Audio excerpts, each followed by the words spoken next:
to the October edition of Super Scoops. We have some great staff members with us, our amazing guidance counselors from each one of our buildings. And our week of respect is actually October 7th to the 11th. And we did wonderful things during that week. And I just wanted our guidance counselors to talk about it a little bit. And most importantly, introduce themselves and what building they're from. And I guess we'll start to my left. So go ahead, Kelsey. Hi, I'm Kelsey Schmidt. I'm the school counselor at the Primary Learning Center. I'm Scott Enstrick, counselor at Ocean Acres. Hi, I'm Summer Jagarian. I'm the counselor at McKinley Avenue Elementary School. Hi, I'm Kelsey Molzon, and I'm the school counselor at our Stafford Intermediate School. Hi everyone, I'm Jacqueline Alicio. I'm the vice principal at McKinley Avenue. Hi, I'm Kristen Ducker, vice principal at Stafford Intermediate.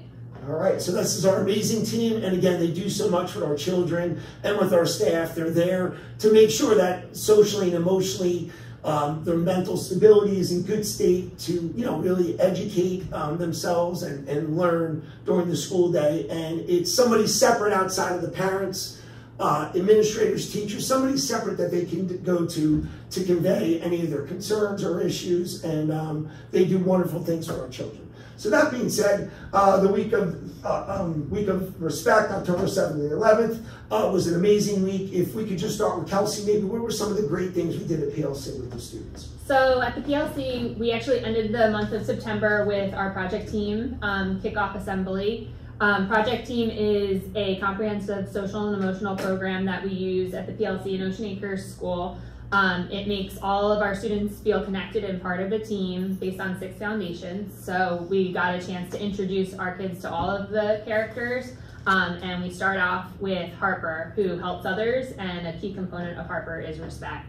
At the PLC, we celebrate respect all month long in October, starting out with lessons that teach kids what is respect at the beginning with our smallest learners. We follow that up the following week with how do you respect yourself, followed by how we respect others, and finally we end the month with respecting our community. Some of our favorite events during this month have been the One Assembly, where the kids learn about being an upstander, and also visits with the Stafford Township Police Department for Halloween safety. And our Cookies with the Counselor theme this month is also respect. So kids get to come and do some special activities and a service project based around being respectful. Great, that's awesome. And it's always fun to see what goes on. And the children really have a good time with it. They learn so much. All right, Mr. Entry.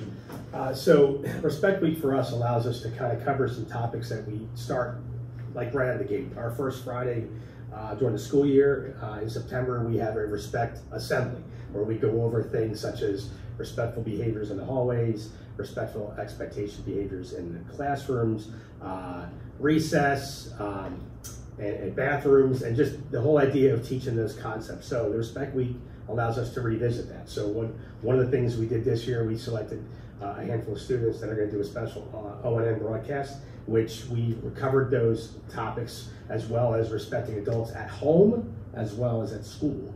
So that's going to be something that's going to be viewed by the entire school. Similar to the PLC, we obviously have Project Team as well. And with that, we have a Rock Your School Assembly this Friday, but what we're doing is we're also adding in the Project Team components at the end of that assembly. So we're going to have our superheroes are going to be there. Yeah. We're going to introduce them and discuss, briefly introduce them and just remind the students that we're going to have a wonderful year at Ocean Acres School.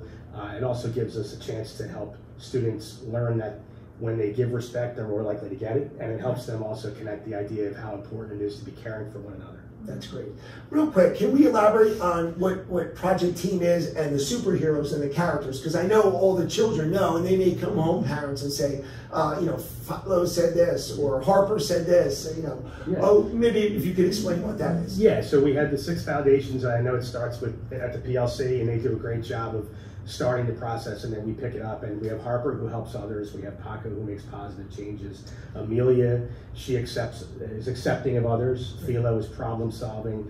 Ruby is resiliency, and Lamar is for leadership.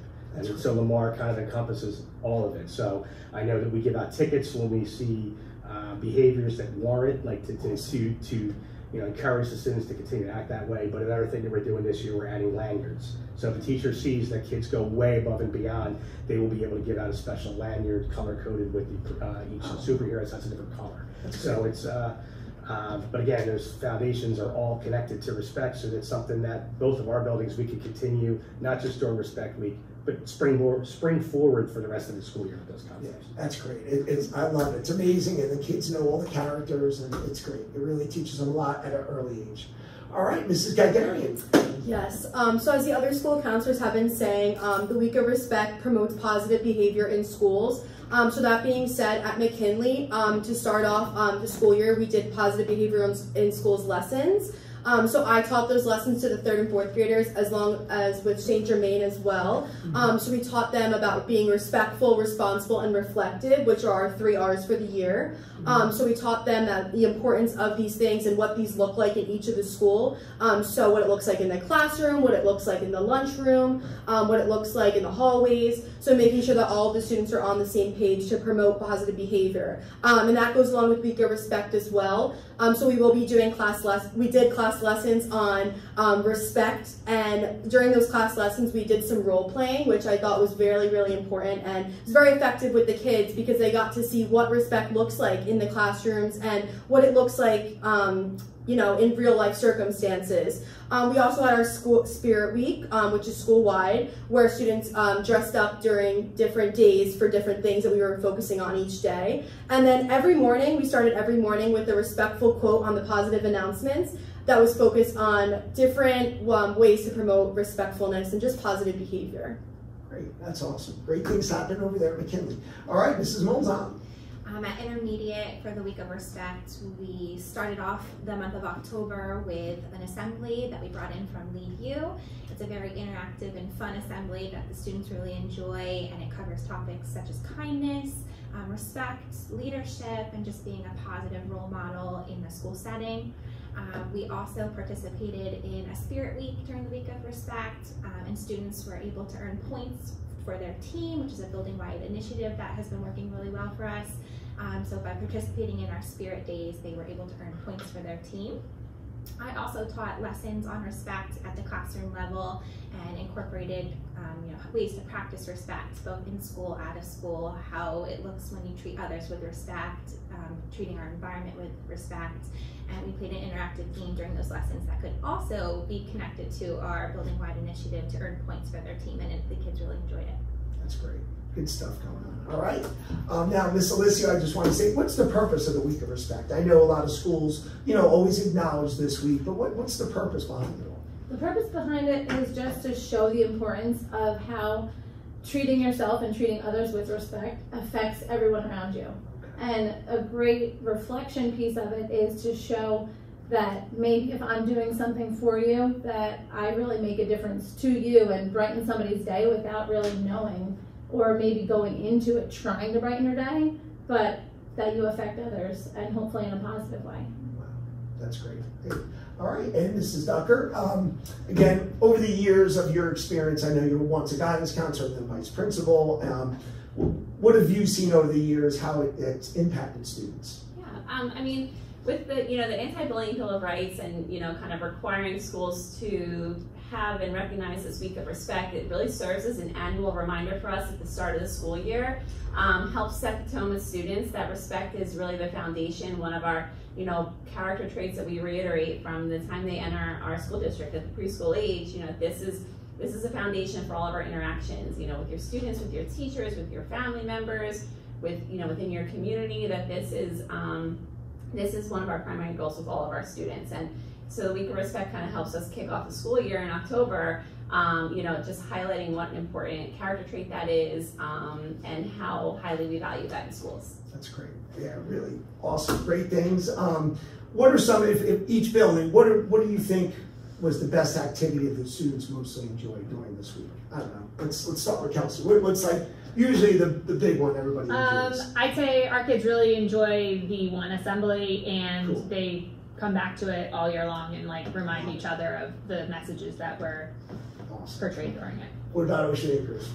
I think anytime you can have an assembly with 6, 7, 8-year-olds, they're appreciative of that. Sure. I also think that the kids get it, you know, recorded for the special O&M broadcast. I think that they'll enjoy that, being able to see themselves as well as their classmates. So I think that's good. And it also it's also, I think it's enjoyable because they get the message about being respectful from their peers, not just adults. That's so I think it's very effective absolutely. with that. So, but yeah. Okay, great. And Summer? Yeah, so something that the students really liked was this thing that we started of reverse tickets. So this was when students got to actually give out tickets, because we give tickets out to students when they're doing something that shows respectful, responsible, reflective. So for this month, we focused on respectful for the month of respect. And so the students got to give these tickets to teachers or students that they felt were showing respect and why they felt respected by those teachers. And it was really just a very interactive way to get the students kind of involved in their own way in the week of respect. So they really enjoyed that. Awesome. And at intermediate? I would like to say their favorite part was my class lesson, but honestly, they probably most enjoyed the Lead You Assembly. It's always a big hit for our students. It's a lot of fun for them. I gotta say that Lead You Assembly is amazing. We want them to come year to year to our school. It's great. The students absolutely love it. So great. I just want to kind of wrap things up with one of a very important subject, which is harassment, intimidation, and bullying. You may know or not know, but our guidance counselors are on the forefront of those investigations.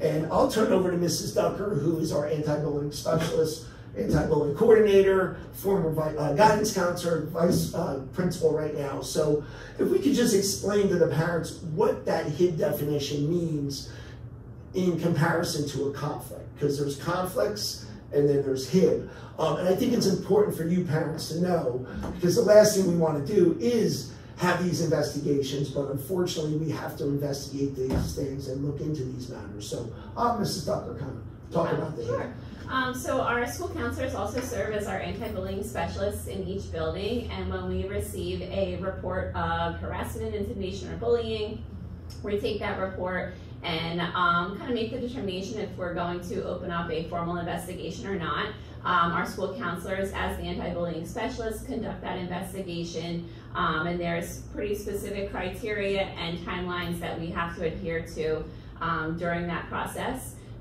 With the definition of bullying, what we're looking for, what we know is defined in the Anti-Bullying Bill of Rights, is that it really could be any gesture, whether that be written, verbal, physical, electronic, towards, from one student towards another.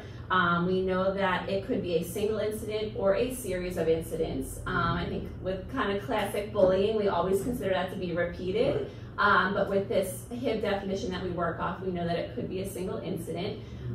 We know that it's based on a distinguishing characteristic that could be actual or perceived. So we kind of look for what that distinguishing characteristic is when we're investigating these situations. And really the last piece of it is that we're looking into this to determine if it has created a substantial disruption to the orderly operations of our school district, of the student's school day. So we're kind of looking for all those components when we jump into a HIB investigation. Absolutely. Whether, and that really definition encompasses so many things that, it can really, mean many things, really, when we get reports from parents or students or teachers. Yeah, it's very complex, but our guidance counselors, our administrators are really trained thoroughly on this, and we take all measures seriously. We provide remedial measures, discipline measures, whatever it may be, and I know they're very active in that area as well. So, that being said, I just want to thank this amazing team for, sharing in this episode of Super Scoops. Again, great people, your children are in great hands, and thank you, everybody, for being here. Appreciate it. Thank you. Have a good day, everybody.